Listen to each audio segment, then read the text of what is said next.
राज्यसभा सांसद सुधांशु त्रिवेदी का बयान। हरियाणा में कांग्रेस के सीएम फेस पर साधा निशाना। कांग्रेस की समस्या केवल फेस की नहीं है, उनके चेहरे और मौखौटे दोनों की समस्या है।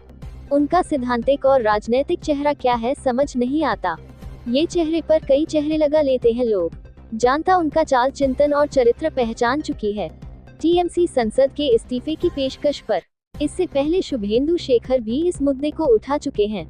अब टीएमसी के अंदर से ही उंगली उठने लगी है। दिग्विजय सिंह पर साधा निशाना। दिग्विजय सिंह अत्यंत वरिष्ठ नेता हैं। वे विख्यात रहे हैं अपनी विचित्र मांगों के लिए। 26/11 के हमले पर उनकी सरकार ने कहा आतंकवादी हमला है, लेकिन दिग्विजय सिंह के रहे थे आरएसएस ने करवाया था। ऐसा क्या है कि जैसे इंडी गठबंधन लोकसभा चुनाव के दौरान अपना चेहरा नहीं तय कर पाया था, कांग्रेस पार्टी में समस्या हरियाणा में सिर्फ चेहरे की नहीं है, उनके चेहरे और मुखौटे दोनों की समस्या है।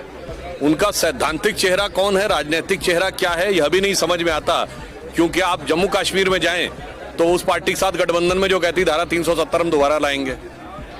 अब आप ये सोचिए, इसलिए मैं कह रहा हूं चेहरे को लेकर उनको कि एक चेहरे पे कई चेहरे लगा लेते हैं लोग। अब किस चेहरे को जनता पहचाने, तो मुझे लगता है जनता उनका चाल चिंतन चेहरा चरित्र भली भांति समझती है। अभी तृणमूल कांग्रेस के एक सांसद सुखेंदु शेखर जी इस विषय को उठा चुके हैं। अब उनके वरिष्ठ सांसद जवाहर सरकार जी ने इस विषय को उठाया है, तो अब ये बात बहुत साफ हो गई है। इसका जवाब तृणमूल कांग्रेस को देना चाहिए। उनके एक मंत्री थे मिस्टर गुहा, जिन्होंने कहा था जो उंगली ममता बनर्जी जी की तरफ उठेगी वो तोड़ दी जाएगी। तो अब मैं कहना चाहता हूं उंगली तो उनके पार्टी के अंदर से उठने लगी है। दिग्विजय सिंह जी बहुत वरिष्ठ नेता हैं, अत्यंत वरिष्ठ नेता हैं, इसलिए कई बार वो विचित्र प्रकार की मांगे करते रहे हैं। इसके लिए वो बहुत विख्यात रहे हैं विगत लंबे समय में। और उनका जो अपरिमित ज्ञान है कि कार्रवाई होती नहीं और वो बता देते हैं कि ये होने वाला है। याद करिए ना, एक उदाहरण देना चाहता हूं, 26/11 का हमला हुआ, उनकी सरकार ने, कांग्रेस की सरकार ने कहा हाफिज सईद ने कराया, दिग्विजय सिंह जी ने कहा आरएसएस ने कराया।